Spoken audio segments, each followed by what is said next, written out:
You're watching ETVN Philippines.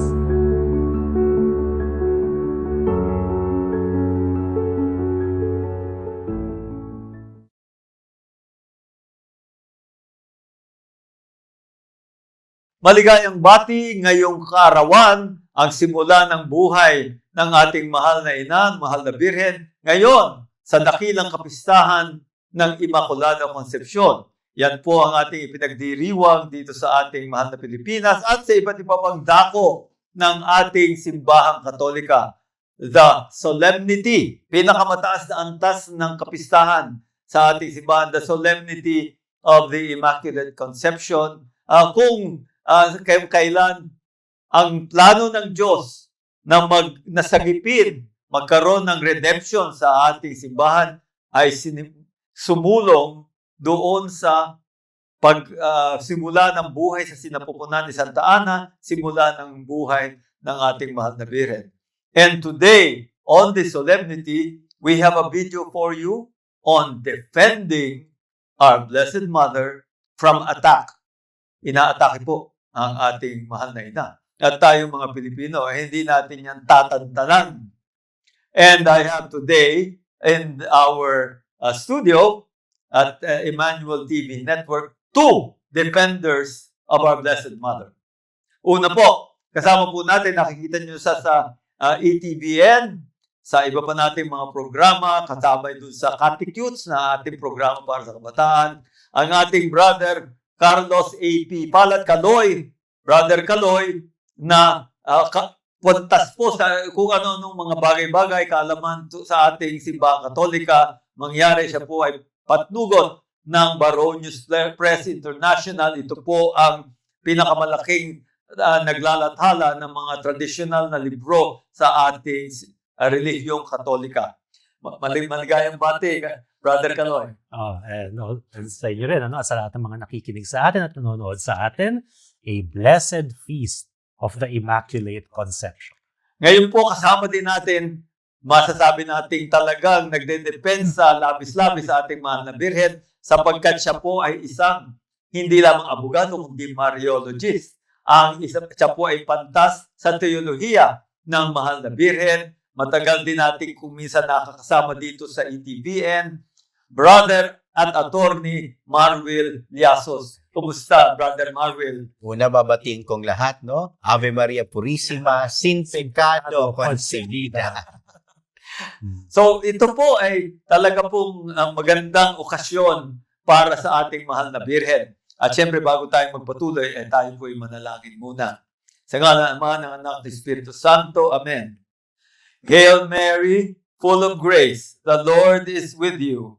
Blessed are you among women, and blessed is the fruit of your womb, Jesus. Holy Mary, Mother of God, pray for us sinners, now and at the hour of our death. Amen. Mary, seat of wisdom, Pray for us. Ngalan ng Ama, ng Anak, ng Espiritu Santo. Amen. May gusto rin ako idagdag Sige po. ng dasal. Opo. Rejoice, O Virgin Mary, for thou alone hast destroyed all the heresies in the whole world. Ayan po, ano? So, hindi lang po siya dinedepensa natin, pero siya nga po ang dumedepensa sa katotohanan ng ating simbahan kontra sa mga erehe. Yan po yung heresy, no? Opo. So, ang ating pong pamagat ay defending our Blessed Mother from attack. Ano ba yung mga attack na yan? Siguro, pasadahan natin yung mga karaniwang atake, no? Sige po. Well, marami kasing mga, syempre, pwede natin sabihin na mahahati sa dalawa, yung mga atake laban sa ating mahal na ina. Una sa lahat, nandiyan yung mga lantaran ng mga atake, yung mga denials ng mga basic doctrines tungkol sa kanya, ng mga talagang nagde-deny ng mga katotohanan tungkol sa kanya. Yung mga nagsasabi na meron siyang mga ibang anak sa laman, no? Na hindi totoo na siya ay perpetually virgin. Meron yung mga nagsasabi na hindi natin pwedeng sabihin na siya ay Mother of God. Nandiyan yung mga nagsasabi na mahal nila ang ating mahal na ina, pero hindi naman nila tinatanggap ang Immaculate Conception. At hindi na tinatanggap yung kanyang bodily assumption into heaven. Assumption, The oo. doctrine of the assumption. Para sa ating mga Katoliko, it's either you accept the whole truth about the Blessed Virgin Mary or not. Package deal po ang mga Marian doctrines. Hindi pwede isa lang tatanggapin mo pero iba hindi mo tatanggapin. And dagdag din natin yung tinatawag na First Saturday devotion. Pwede natin Ay pag-usapan direkto yan. Oo. pagsisisi at atonement para sa mga 5 atake sa mahal na Birhen at 3 atake doon ay kontra sa mga doktrina laban sa kanya. Yung mga nagtatatwa na siya ay ina ng Diyos at ina ng sangkatauhan, yung nagtatatwa ng Immaculate Conception, at yung nagtatatwa ng perpetual virginity. So yan po. At nandun din, kasama din doon, yung mga sumisira at umaatake sa kanyang mga imahe. Ayan, oo. So, ito yung mga lantaran na atake. Pero meron din mga atake laban sa kanya na pwede natin sabihin na mas subtle, Oo. mas infinite. Sutil. Oo. Subtle, mas patago, pero dahil doon ay siguro mas masakit para sa kanya. Una sa lahat, ito yung karamihan sa atin na karamihan ng mga gumagawa nito, yung mga kapwa Katoliko. Yun malungkot, ano? Na hindi naman nila dinedenay yung mga doktrina at yung mga turo ng simbahang Katoliko tungkol sa ating mahal na ina. Pero, hindi naman nila pinapansin ang ating mahal na ina sa kanilang mga dasal, sa kanilang buhay pananampalataya. Sasabihin nila na at kinikilala nila ang ating mahal na ina bilang ina. Ngunit hindi naman nila tinatrato bilang ina. Yes, oo. Alam niyo, may isang kwento sa mga kasulatan ni San Alfonso Liguori. Sabi niya, may isang nagdadasal minsan sa ating mahal na ina. Sabi nung nagdadasal na ito, ipakita niyo, o ina, na kayo'y ina. Show yourself a mother. At sumagot daw ang ating mahal na, show yourself a son. No? Kasi yung tao pa lang yun is hindi talaga nagpapakita ng tunay na pagmamahal sa kanya. Walang tunay na debosyon. External lang ang debosyon. Or hindi naman talaga nagdadasal sa ating mahal na ina. May mga ganong mga more subtle na denials. Nabanggit mo yan. Nagdag ko rin doon sa Hindi pagkilala. First Saturday devotion. The 5th transgression against the mother is teaching children to ignore, not to give. How do you teach children to ignore? Well, if you ignore, you teach the children to ignore. Kung hindi ka nagdarasal, hindi ka nagbibitagan sa mahal na Birhen, ano pa matututunan ng bata? Ganun na rin nga. So that's also, as you said, a subtle attack on the Blessed Virgin by ignoring her. Ngayon, kayo, marami na kayong laban na ginawa. Idadagdag ko lang. Veteran talaga. Idadagdag ko lang yung sinabi ni Brother Carlos. Doon nga sa mga subtle na binabanggit mo, Brother Rick, nandyan yung pagdududa. No? Ano ba yung role ng mahal na Birhen sa ating buhay, Kristiyano, yung kanyang role sa ating kaligtasan? Kasi marami ngayon pinagdududahan ito na para bang walang pakialam ang mahal na Birheng Maria sa ating kaligtasan. So, isa din yan na subtle attack against the Blessed Virgin Mary dahil hindi mo kinikilala at hindi mo tinatanggap kung ano ang gampanin na papel na ibinigay ng Diyos sa Kanya para sa atin. Sa akin, yun talaga matinding paglalapastangan. Dahil kapag hindi mo kinilala ang biyaya ng Diyos at isa si Maria doon, hindi mo rin tinatanggap ang Diyos na nagbigay sa Kanya para sa atin. Tama. Kumbaga plano yan ng Diyos. Tapos sinasabi mo, teka, hindi walang baliwala yan. At dito tutumbakin natin maya-maya, no? Yung co-redemptrix. Kaya yan pumapasok yung co-redemptrix. So ito po, meron talagang atake. Ang tanda ko niyan, nung minsan yung isa nating kasamahan na siya po'y protestante, naging Katoliko, si Brother Noel Dora. Ang kwento siya ay naninira ng mga imahe ng mahal na Birhen. Oo. At biglang nung minsan, mamartilyuhin sana niya ang imahe, nagsalita ang Panginoon sa kanya. Bakit nagalit ka sa aking ina? No? So, talaga pong, yan ang mga bagay na dinedepensa po natin. No? Dinedepensa. Ngayon, ang isang importanteng depensa talaga ay ang mga doktrina na kailangan ipaliwanag. Ang problema ko, kung minsan tayo mismo mga Katoliko, marami sa atin, kulang sa katisismo. Na tuloy, madali tayong madali tayong malinlang ng mga kumukontra sa mga doktrina natin kasi hindi naman natin mismo alam, no? At dito siguro tatanungin ko na kayo, ito yung napag-aral, pantas kayo sa mga bagay nito. Ito ano ang mga pangunahing doktrina, lalo na yung important Marian doctrine. At saan ito nagsimula? Kasi yan ang madalas para mapinapatawan, bago lang ito. Kinatang isip lang ng simbahan. Hindi po, nagmula pa yan sa panahon ng ating Panginoon pa, no? So dito, umpisahan natin, halimbawa, yung tinatawag na Theotokos, na tinatawag sa Griego, no? Bearer of God, Mother of God. Yan ang pinaka-importanting doktrina siguro. At syempre, yan ay pinagdiriwang sa January 1. Pag nag-New Year, yan po ay kapistahan ni Maria bilang ina ng Diyos. So, yun. Saan po ito nagsimula? Okay.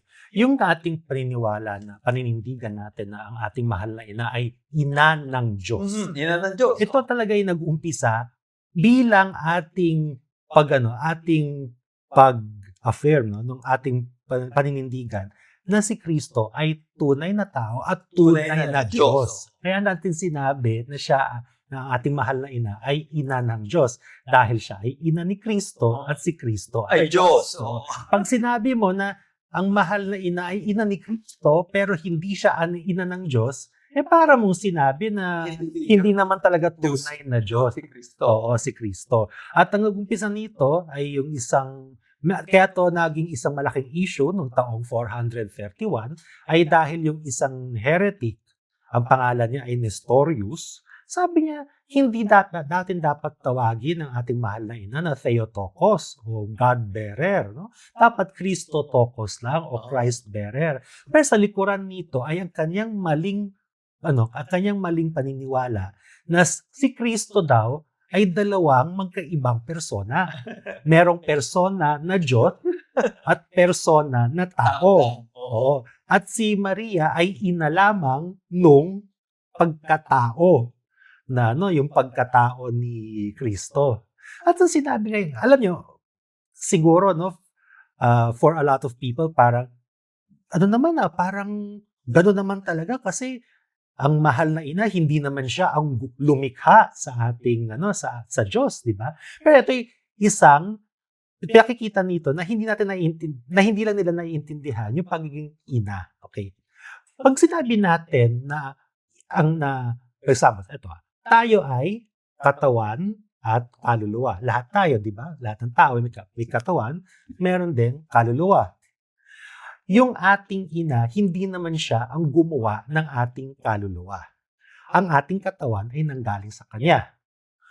Yung ating katawan galing sa Kanya, yung kaluluwa ay pinagkaloob ng Diyos. Ngunit, hindi naman natin sinasabi na yung ina natin ay ina lang ng katawan natin. Diba? Siya ay ina ng ating buong pagkatao. Ganon din kay Kristo, si Kristo na tao at si Kristo na may human nature at may divine nature, yung buong pagkatao niya, Diyos at tao, ang ina ay si Maria. Bakit? Dahil si Maria ang nagdala sa kanyang sinapupunan. Siya ang nanganak sa ating mahal na Panginoong Hesus. At yung ipinanganak, tao at Diyos magkasama na. Two natures in one person. Yan nasa balita yan ngayon, yung two natures at one person dahil pinag-usapan yung Nicaea.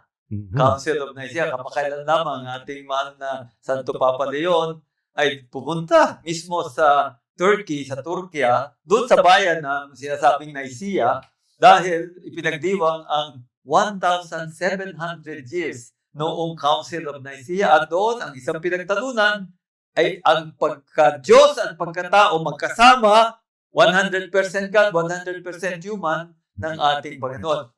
Attorney, iwawasto ko lang kasi yung pag-define ng Theotokos ay 431 AD sa Council of Ephesus. Kasi sa Council of Nicaea, ang issue lang, si Kristo ba ay two natures o Diyos? Okay. pinagtibay na si Kristo talaga, pinaniniwalaan natin tunay na Diyos. Kaya lang nung 431 AD, si Nestorius na Medyo, patriarch ng Constantinople, yun yung tinuro biro ko siya, yung pinuno siya ron. correct, na may dalawang Kristo, isang personang tao, isang personang Diyos. Ang pinaglihi lamang ni Maria, pinanganak, yung Yun. personang tao.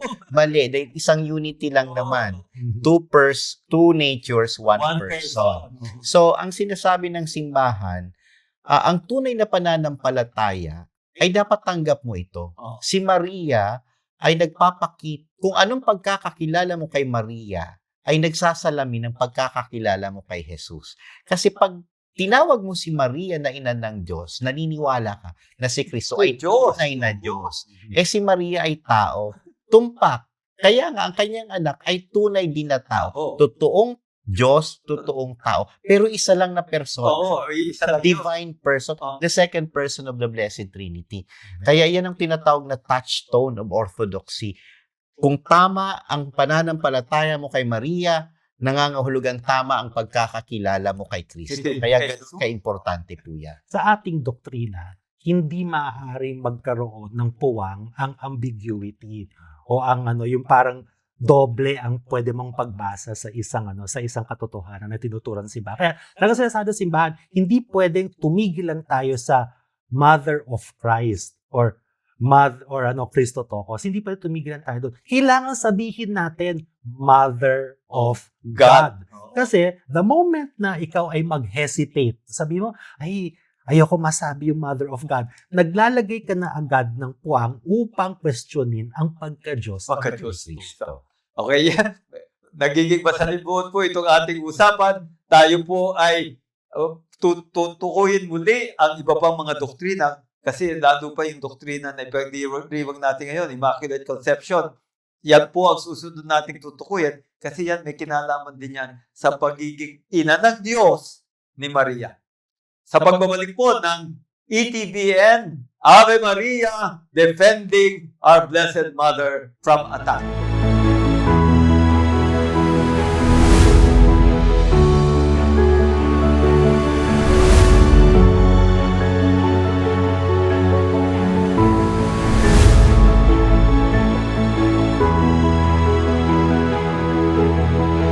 You're watching ETVN Philippines.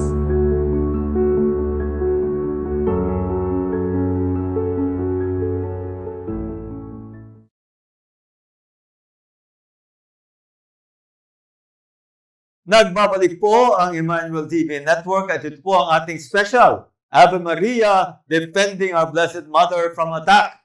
At kasama rin po natin, patuloy pa rin sa ating talakayan, Brother Kaloy Palad at Attorney Brother Marwil Yasos dito po sa Emmanuel TV Network. Sa kanina po, noong nakaraan pong episode ay ating tinalakay ang mga atake sa ating mahal na Birhen at ang isang pangunahing doktrina na siya ay ina ng Diyos. Ngayon po tuloy tayo sa ating kapistahan ngayon, Immaculate Conception. Yan po isa pa rin importanteng doktrina na may direktong kinalaman sa pagiging ina ng Diyos ang ating mahal na Birhen. Paliwanag na natin yan. Kung paano ang pagiging ina ng Diyos, nangangahulugang siya ay immaculately conceived. Walang bahid ng kasalanan. Gusto ko klaruhin, hindi lang walang bahid ng kasalanan, kundi walang bahid ng salang minana. Original sin. Oo. Dahil sa ating paniniwala, di ba, sa ating doktrina, lahat ng tao ay meron itong inherited original sin. Dahil ito ay galing sa disobedience si Adam and Eve. Oh. So all humans are conceived with original sin. But we believe that the Blessed Virgin Mary ay exceptionally siya ay exempt from original sin. Bakit? That is in order to prepare her to be the pure ark, the pure ark of the covenant, the pure vessel of the Lord Jesus Christ. Kaya kailangan talagang wala siyang bahid, kahit walang bahid ng kasalanan. At ito ay na-prophecy na sa Genesis. Sinabi doon sa Genesis chapter 3 verse 15, doon na in the traditional translation na ginagamit natin, na there, of course, there nandun yung she shall crush your head. But even before that, I will establish enmity, no, between you and the woman. I'm not quoting it word for word. Mas magaling si Marvin sa sa word for word quotation, no? Pero basically there's enmity between the serpent and the woman, no? Her seed and the serpent, and it is she shall crush the head of the serpent. Now, in some translations nowadays, modern translations, yung she nagiging they. But that is still, yung they na yon still refers to the woman and her son. So, Mama Mary and our Lord Jesus Christ. So, together. Para mamaya, babalikan natin yan. Well, nabanggit yung empty. So, sinasabi, doon pa lang sa Genesis, na yung babae na siyang pinaniwala natin ay tumutukoy sa mahal na Birhen, at yung serpent o ahas na siyang sumasagitan kay Satanas, talagang sa mula magkaaway yan. May ibig sabihin, total na lahat pagkaaway. yung kasamaan nito, wala kang makikita dito sa babae. Yung salitang enmity kasi napaka-strong na word yan, nung ginamit yan ng banal na kasulatan, because it's a radical, total opposition between the woman and the serpent. The woman's seed and the seed of the serpent. In other words, never na mangyayari na magkabati sila.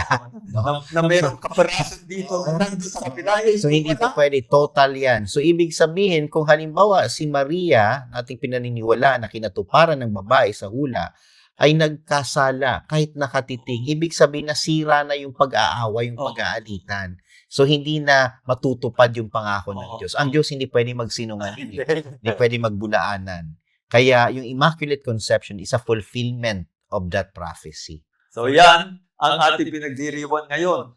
Kalinis-linisan na paglilihi ng mahal na sa mulat-mula ng kanyang buhay. Sa simula pa lamang ng kanyang buhay doon sa sinapunan ni Santa Ana, ay siya po ay wala ng kahit anong masasabing sala o pagkontra sa Diyos. Totally. Gusto ko lang bigyan rin gusto ko rin pakita dito yung isang relevance dito, na kahit naniniwala tayo na siya ay free of original sin. When we say na the Blessed Virgin Mary from the moment of conception was free of original sin, sinasabi din natin na siya ay tao from the moment of conception. Kasi kung hindi siya tao from the moment of conception, there is no point saying na siya ay free of original sin. Dito natin nakikita ang pananampalataya din ng simbahan na life begins at conception. Kaya actually, pag ikaw dinedenay mo na life begins at conception, you are implicitly denying the Immaculate Conception as well. Kaya sa totoo lang, sa ating mga Katoliko, ang ating pananampalataya ay isang kabuuan. Hindi mo pwedeng tanggalin ang isang turo o isang doktrina nang hindi mo masasaktan yung buong structure ng turo ng Simbahan Katoliko. You either accept all the doctrines of the Church or you deny all of them. You cannot just choose one or the other. Hindi pwede cafeteria. They can choose. Kailangan lahat paniniwalaan. At ito syempre tumutumbok sa isang mahalaga rin prinsipyo at moralidad ng simbahan kontra sa abortion. Kasi paniniwala natin, yung simula ng buhay sa sinapupunan, tao na yun. Tao na. May kaluluwa na yun. May kaluluwa na. No? At yun ay individual na yun. Hiwalay na sa ina. Hiwalay na sa ina. So yan po, dun sa Immaculate Conception, nakikita natin yun. At maging dun sa Incarnation, yung paglilihi ng ating mahal na Birhen sa ating Panginoong Jesucristo na inihayag ng anghel dun sa Annunciation. Brother, may gusto lang akong banggitin. Kasi yung Immaculate Conception, ito ay in advance yung merito ng Panginoong Jesucristo. Kumbaga, pre-purified siya. Hindi na siya hinayaang magkasala. Iniligtas na siya ng kanyang anak. Alam mo, may kinalaman kasi yan sa paniniwala natin sa Trinity Dahil ang Diyos ay Ama, Anak at Espiritu Santo. At ang mahal na Birheng Maria ay may pakikipag-ugnayan o relasyon sa bawat persona ng iisang Diyos. Mary is the beloved daughter of the Father. She is the mother of the Son of God. and she's the spouse of the Holy Spirit. Oo. At bawat persona na yan, merong by appropriation, may function. Oo. The Father creates, the Son redeems, the Holy Spirit sanctifies. Kaya, si Maria, nung linalang siya ng Diyos Ama, siya ay niligtas ng Diyos Anak at the same time, at pinabanal na ng Espiritu Santo at the same time. Ganun siya kahalaga. Yun ang ibig sabihin ng Immaculada Conception, na yung gawain ng Diyos ng paglalalang, ng pagliligtas at pagpapakabanal in one act. Oo. Nandun na lahat. Nandun na lahat. At, 3 in 1. at hindi lang, yan yung tinatawag na retroactive. Opo. Yung sakripisyo ng Panginoon In advance. na nagkaroon ng redeeming value sa atin. Ang epekto nun, merong retroactive, kumbaga. Kumbaga ngayon hindi yan postpaid. Prepaid. Gusto ko lang gamitin to opportunity na to para klaruhin ang isang madalas na misconception. Madalas, napapansin ko, ang akala ng mga tao, pag sinabi nilang Immaculate Conception, akala nilang, na mi-mistake nila ito para sa virgin birth ni Kristo. Hindi po ha. Ang virgin birth is ibig sabihin, naniniwala tayo na si Kristo ay ipinanganak na walang human father. Iba po ito sa Immaculate Conception. Hindi, kasi napapansin ko, may mga tao, akala nila, pag Immaculate Conception, it refers to the virgin birth of Jesus Christ. Hindi po. Immaculate Conception refers to Mary being conceived free of original sin. Kung tayo ay linigtas pagkatapos tayo mahulog sa salang original, si Maria hindi tinulutan na magkaroon ng salang original. But either way, the act of redemption is by God. Ngayon, nabanggit yung virgin birth, tuloy yan sa isa pang doktrina natin. Perpetual virginity ng mahal na Birhen. At dito, siguro magandang magitin ang pagpapakita niya sa Guadalupe, sa Mexico. At yan po, Our Lady of Guadalupe ay secondary patron ng Pilipinas. Doon, tinanong siya ni Juan Diego, yung santo na kanyang pinagpakitaan. Sino po ang sasabihin kong nag-uutos sa akin, sa obispo, na magtayo dito ng simbahan? I am the ever-virgin Mother of God. O nandun yung Mother of God, nandun din po ang ever-virgin. At ano ang ever-virgin po? Ibig sabihin ng ever-virgin, quite simply is, the Blessed Virgin Mary did not have any sexual relations before giving birth to Christ, and also after giving birth to Christ. Pero hindi lang po yun, hindi lang yun. It also refers to her bodily integrity. Kumbaga, hindi, this is a very sensitive, we have to be very sensitive with the term. So, pero basically, yung kabuuan ng kanyang, basta yung kanyang katawan ay never na break. Kumbaga, before, during birth, and after. Yung kanyang bodily integrity has always been intact. At bakit ito importante? Kasi dito, mas lalong ine-emphasize yung kabanalan niya. She was so holy. She was so holy na she could not be touched by carnal or sexual relations. Kaya para sa ating mga Katoliko, yung mga, pag merong mga ilang preachers mula sa mga, sabihin na natin, mula sa mga ilang Protestant or mga cults na sinasabi na ang ating mahal na ina ay nagkaroon ng ibang anak kay San Jose, Para sa atin, ito ay isang malaking disrespect sa ating mahal na ina na dinedenay nito yung extreme, yung overwhelming holiness ng ating mahal na ina. And I'm sure Marwil has more to say. Ito naman kasi may kinalaman sa ating Panginoong Jesus. Bakit kailangan perpetually virgin ang mahal na Birhen? Because it points out to the uniqueness of her son. Si Kristo ay unique. Bakit? Dahil siya'y Diyos. Dahil Diyos lamang ang pwedeng mag-preserve ng virginity ng kanyang ina. Tayo, we cannot do that.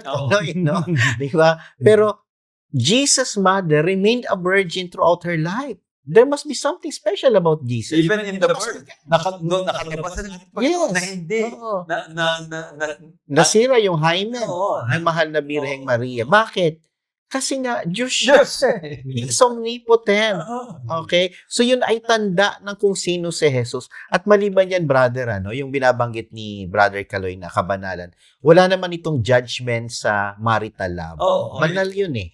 Kaya lang may kinalaman ito doon sa bukasyon na ibinigay sa iyo ng Diyos. Yung ibinigay na bukasyon kay Maria ay unique at singular.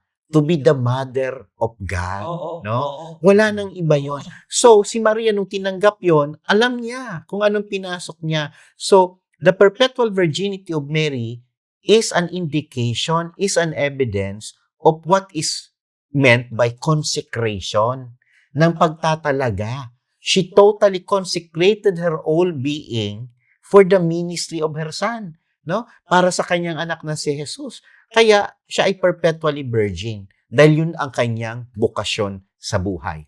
To be totally God's pag-aari ng Diyos. Ayan po, dalawa po ang ating tinukoy dyan. Immaculate Conception at Perpetual Virginity. May isa pa po. At pagkatapos niya, pati yung co-redemptrix at saka mediatrix. Sa pagbabalik po ng Emmanuel TV Network, Ave Maria, defending our Blessed Mother from attack.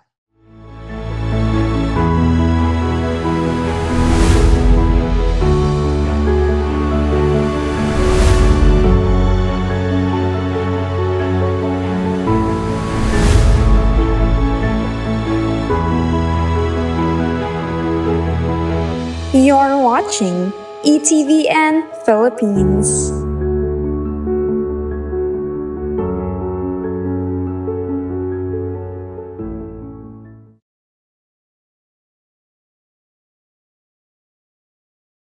Maria, Ave Maria, yan po ang pinanonood nyo ngayon, ang Defending Our Blessed Mother from Attack dito po sa Emmanuel TV Network. At syempre, kasama pa rin natin Brother Kaloy Palad, Brother Attorney Marwil Yasos, upang ipagtanggol po ang ating mahal na Birhen, ang ating ina, laban sa mga atake. And last time, yung nakaraan po natin pinag-uusapan, medyo meron tayong naiiwang kaunting katanungan. At tungkol po sa perpetual virginity ng ating mahal na ina, siya po ay hindi kailanman nagkaroon ng mga relasyon upang magkaroon ng iba pang anak. Paano naman daw po yung mga bahagi ng Biblia na nagsasabing may quote-unquote kapatid si Jesus? Brother Kaloy, ano bang paliwanag natin dyan? Well, una sa lahat, yung Adelphoi, the brothers, in term na brothers. Yan po ay kapitan Griego. The Greek term for brothers. It does not just mean blood brothers of the same parent. It can also cover close kin, cousins, and others within the extended family. And para sa atin, the mere fact na nung si Kristo ay nakapako sa krus, kanyang in-entrust ang kanyang ina kay Apostol Juan for as the one who will protect and Take care of our Blessed Mother from now. Kung meron talaga siyang blood brothers, hindi niya gagawin. Ito ay malaking insulto doon sa kanyang blood brothers. Kung hindi sa blood brothers binigay. Para sa atin, isang explanation dyan is, ang explanation dyan is, wala kasi siyang blood brothers, no? And wala siyang ibang kapatid sa kanyang mahal na ina. So for us, yung the brothers of Jesus does not mean na the Blessed Virgin Mary had other children. Now, of course, I've now mentioned John. And John, taking care of the Blessed Virgin Mary, brought her to Ephesus, where she lived for many years, So, towards the ends of her Yan, life. nasa Jerusalem sila. Dinala ni Juan doon sa bayan ng Ephesus, na yan po ay nasa Turkey. So, Turkey. Present-day Turkey natin. At doon, namuhay ang mahal na Birhen kasama ni San Juan. Kung saan yung kanilang tirahan ay miraculously na-discover noong 19th century. No? Nung may mga visions, diba, si Anne Catherine Emmerich. Tapos, may mga ilang scholars, nakita nila yung vision si Anne Catherine Emmerich, yung kanyang accounts, hinanap nila at nakita nila na nandun talaga as she had found in her visions na yung bahay. Okay, After that, in her old age, syempre, nung namamaalam na ang ating mahal na ina, alam naman natin na since she was immaculately conceived, she was not subject to the law of death. She did not have to die. But for us Catholics, for her greater conformity to her Son, who died for us, ang ating mahal na ina ay pinili rin na maranasan ang kamatayan. At siya'y namatay at siya'y linibing. Ngunit, hindi katulad ni Kristo, whom death could not keep, the Blessed Virgin also, death could not keep. And tayo naniniwala na siya ay inakyat, body and soul, into heaven. At ito itatawag natin na dogma ng Assumption. The fourth and final so far of the Marian dogmas. Kailan na merong isang dekreto ng Papa na nagpatibay nitong Immaculate Conception. Nung Assumption. No? Patibay yung Immaculate Conception, pero yung Assumption, sa 20th century na yun. Ano? Kailan ito naganap? 1950. Although gusto ko lang klaruhin din. Kagito rin sa Immaculate Conception at sa Assumption, yung sila ay naging formal na dogma. Yung Immaculate Conception in 1854, yung Assumption sa 1950. Pero hindi ito nangangahulugan na inimbento lang natin yung paniniwala na yun in those days. No? The fact is, ang simbahan, meron talaga siya matagal na proseso by which certain teachings become dogma. But that does not mean na porque hindi siya dogma, ay hindi na natin siya pinaniniwalaan. Usually, dinodogmatize natin ng isang bagay, ginagawa natin dogma pag ito ay under attack ng mga heretics, no? at ng mga nagda-doubt. So, in 1854, after hundreds and hundreds of years of discussion, during which the Church already had come to the conclusion na immaculately conceived ang ating mahal na ina, dineclare ni Pius IX na dogma ang Immaculate Conception. And in 1950 also with the Assumption. Pero that doesn't mean, again, it doesn't mean na tsaka lang tayo, parang bang sumulpot ang paniniwala natin. Ano? Hindi po tayo ganon. For us, the Immaculate Conception and the Assumption are grounded in sacred scripture, grounded in tradition, grounded in the teaching and the experience of the Church.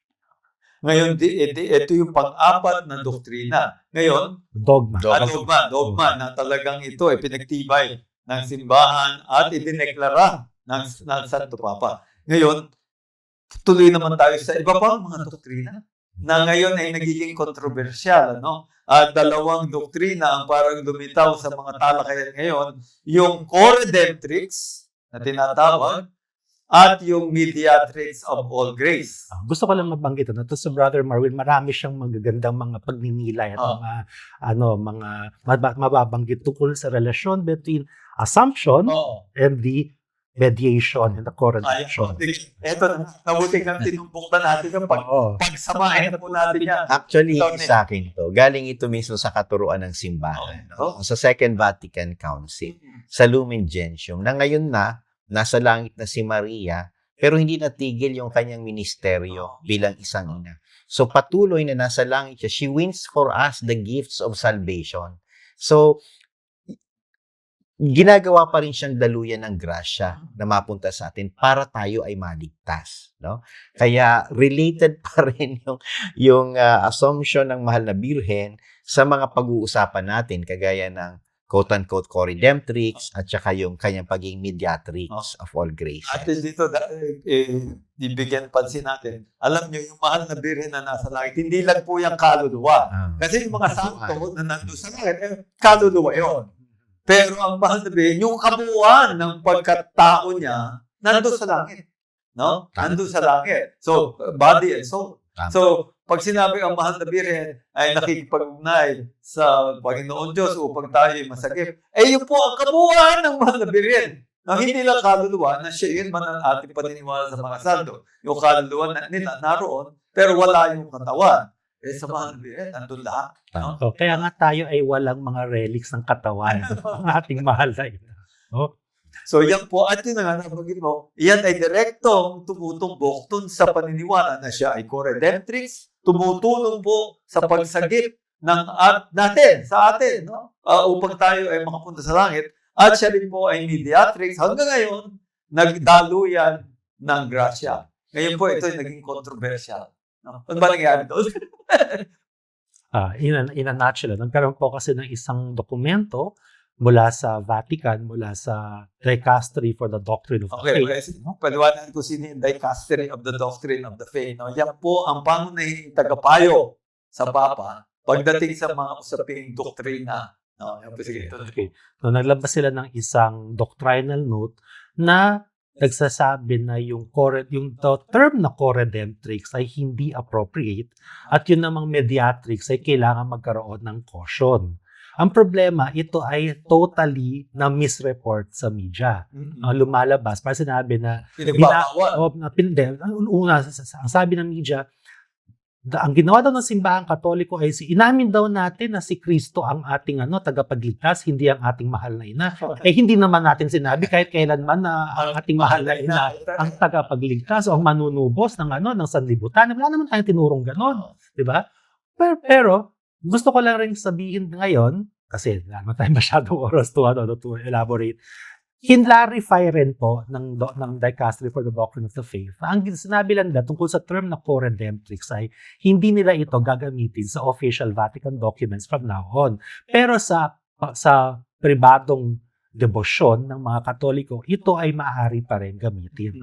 At yung mediatrix, hindi siya pinagbawal. Sinabi lang, parang kailangan intindihin ng tama.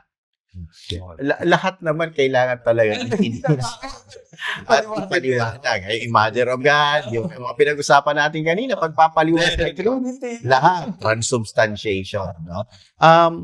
Yung tingin ko kasi sa ating Dicastery for the Doctrine of the Faith, lumalabas kasi yung tinatawag na ecumenical sensitivity dahil baka ma-misinterpret ng ating mga kapatid na nahihiwalay. Pero pag binasa mo yung buong doctrinal note, yung Mater Populi Fidelis, no, MPF, pagdating sa aral, walang nabago. No, ganun pa rin naman, diba? Binasa ko, yun naman yung pinupuntos ko dun sa thesis ko Doon lang tayo nagkakaroon ng issue sa title kasi para hindi ma-misinterpret, huwag gamitin yung co-redemptrix, lalo na sa mga opisyal na dokumento ng simbahan. At yung mediatrix sa Paul Graces naman, dapat cautiously na dapat hindi ma-interpret. Ma-misinterpret. Valid naman yung concern. Pero mas importante, hindi lamang yung termino, pero yung aral. Ano ba talaga yung aral? Meron bang role si Mama Mary sa ating pagliligtas o wala? Definitely meron. Diba? Definitely meron. Siya ba ay nagiging kasangkapan ng Diyos para daluyan ng biyaya para sa atin? Definitely meron. Diba? So, walang nabago sa aral. So, itong dapat nating ipaliwanag. Kasi napakamali yung sinasabi ng media, no? Na parang the Catholic Church reverses itself. parang nagkamali tayo noon. Tapos ngayon, winawaso natin. Wala pong nabago sa aral. Sa katunayan, meron din mga nagsasabi, ito ay ginawa upang pagbigyan ng mga kumukontra sa simbahan, mga protestante. No? At ang nangyari nga, may mga ilang mga protestante na natuwa. Sa pagbabago. Di yung ba pagbabago ng ating doktrina. Pero wala naman. Pagbabago. No? So dito, ay importante nga, babanggitin na natin, alam niyo, itong mga Protestants na ito, sa katunayan, marami sa kanila mula nung una pa at marami hanggang ngayon, nagbibigay galang sa mahal na Birhen. No? At ito, balikan natin ng konti yung kasaysayan bago tayo magwakas ng segment na ito. Ito pong sinasabing ang mga protestante ay hindi nagpupugay sa mahal na Birhen. Sa katunayan, mayroong mga sa kasaysayan o ay nagpupugay sila. Initially naman yung mga first Protestants, so yung matatawag na magisterial reformation, sila Martin Luther, ganyan. At kahit yung mga unang mga reform ng mga Protestants, malaki at mataas ang kanilang pagtingin sa ating mahal na ina. Tinatanggap nila definitely yung perpetual virginity at yung Mary as the Mother of God, tanggap nila yan. And there were even some Protestants who accepted the Assumption and yung Immaculate Conception. Kaya lang, ito nga ang problema, pag ang isang ang isang grupo ay nahiwalay sa simbahan, unti-unti mawawala rin sila mula sa katotohanan. So maraming mga protestante ngayon, hindi tulad ng mga unang protestante, hindi na tinatanggap yung mga turo ng Katolisismo tungkol sa ating mahal na ina. But there are always some Protestants who try to be open to devotion to the Blessed Virgin Mary. Kasi how can you love Jesus Christ without loving His mother, di ba? But that is precisely the same reason why we Catholics owe it to our Protestant brothers and sisters to not be apologetic, not be sorry, and not be ashamed of teaching the whole truth about the Blessed Virgin Mary. We owe them no less than to tell them what we truly and fully believe about the Blessed Mother. Ayan po, napakahalagang aral yan.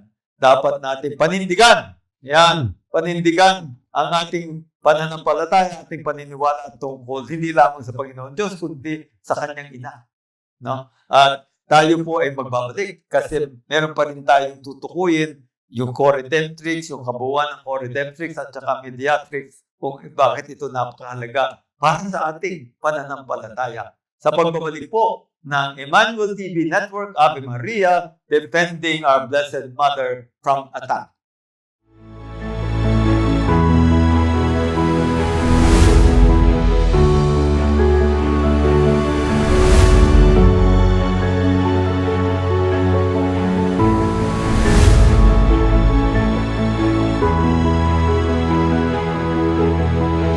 You're watching ETVN Philippines.